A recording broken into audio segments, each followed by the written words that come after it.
Dengue fever atau demam berdarah dengue adalah penyakit yang disebabkan oleh virus dengue dan tersebar di seluruh dunia. Filipina adalah salah satu negara di Asia Tenggara yang terkena dampak besar dari penyakit ini.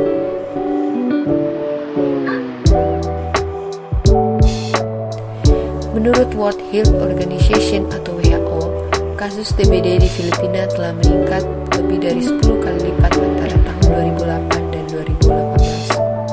Pada tahun 2019, Filipina mengalami wabah DBD yang parah dengan lebih dari 400. Sejarah DBD di Filipina. Demam berdarah dengue pertama kali ditemukan di Filipina pada tahun 1953 dan dijadikan sebagai penyakit yang harus dilaporkan pada tahun 1958. Di Filipina, demam berdarah mungkin merupakan penyakit tropis yang paling terkenal dan ditakuti, dan sejak saat itu kasus DBD di Filipina terus meningkat. Menurut World Health Organization atau WHO, kasus DBD di Filipina telah meningkat lebih dari 10 kali lipat antara tahun 2008 dan 2018.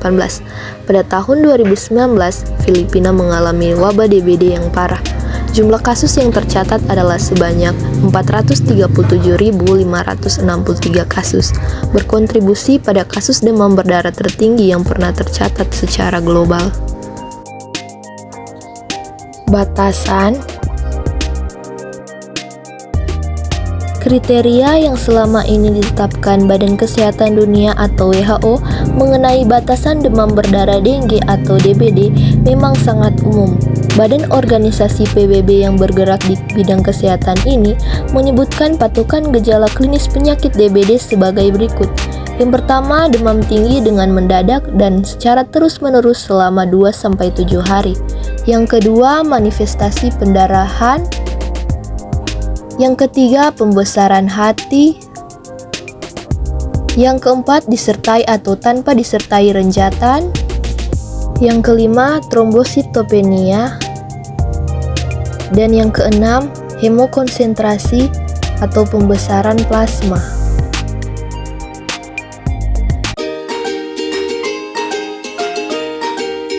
Selanjutnya, faktor penyebab.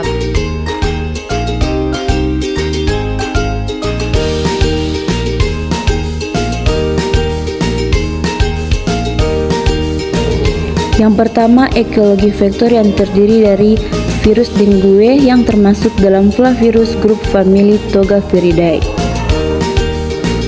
Selanjutnya, nyamuk Aedes.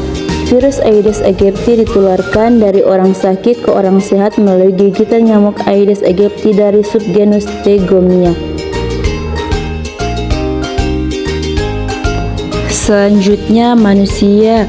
Faktor-faktor terkait penularan DBD pada manusia yakni seperti mobilitas penduduk, kualitas perumahan, pendidikan, dan penghasilan.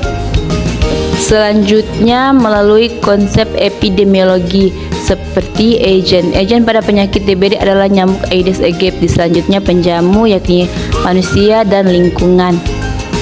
Selanjutnya, dampak seperti dampak kesehatan, dampak ekonomi, dampak sosial, dan dampak pada sistem kesehatan. Bab 3. Upaya pencegahan atau pengendalian. Epidemi demam berdarah pertama yang tercatat di Asia Tenggara terjadi di Filipina pada tahun 1954. Di Filipina, DBD telah menjadi masalah kesehatan yang serius selama bertahun-tahun. Dan upaya pencegahan dan pengendalian penyakit ini dilakukan secara terus-menerus untuk mengurangi jumlah kasus dan kematian yang disebabkan oleh DBD. Untuk mengatasi masalah yang berkembang ini, pemerintah Filipina membentuk program pencegahan dan pengendalian demam berdarah nasional pada tahun 1993. Program ini terdiri dari surveillance kasus dan vektor, diagnosis dan manajemen kasus, manajemen vektor terpadu, penanggulangan wabah, promosi dan advokasi kesehatan, dan penelitian. Upaya pencegahan dan pengendalian DBD dengan dua cara, yaitu yang pertama, pencegahan secara umum. terdiri dari pengendalian vektor, deteksi dini dan diagnosis, sosialisasi untuk meningkatkan kesadaran masyarakat tentang penyakit dan pencegahannya, penggunaan kelambu, menggunakan obat nyamuk bakar. Selanjutnya ada pengendalian secara operasional. Yang pertama, pemeriksa kesehatan. Yang kedua ada perawatan dan manajemen khusus. Selanjutnya ada promosi imunisasi dan pengawasan epidemiologi. Selanjutnya kesimpulan.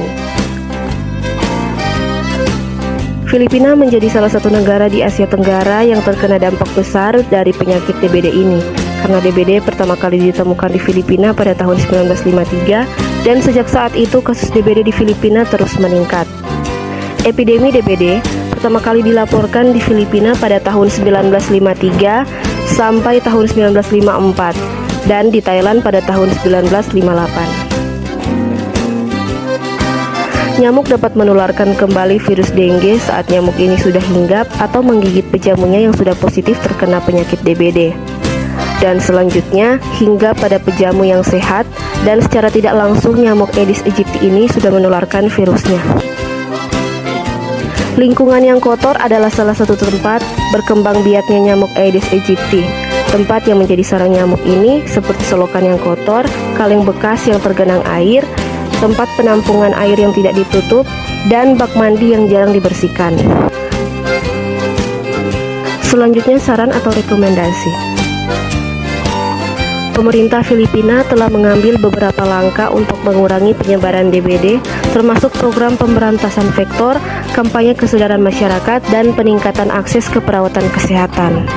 Upaya yang lebih besar untuk mengatasi masalah ini seperti meningkatkan kesadaran masyarakat mengenai pentingnya menjaga lingkungan bersih dan mengurangi kepadatan populasi nyamuk, meningkatkan akses ke perawatan kesehatan yang tepat, dan meningkatkan kapasitas sistem kesehatan untuk mengatasi DBD yang lebih besar.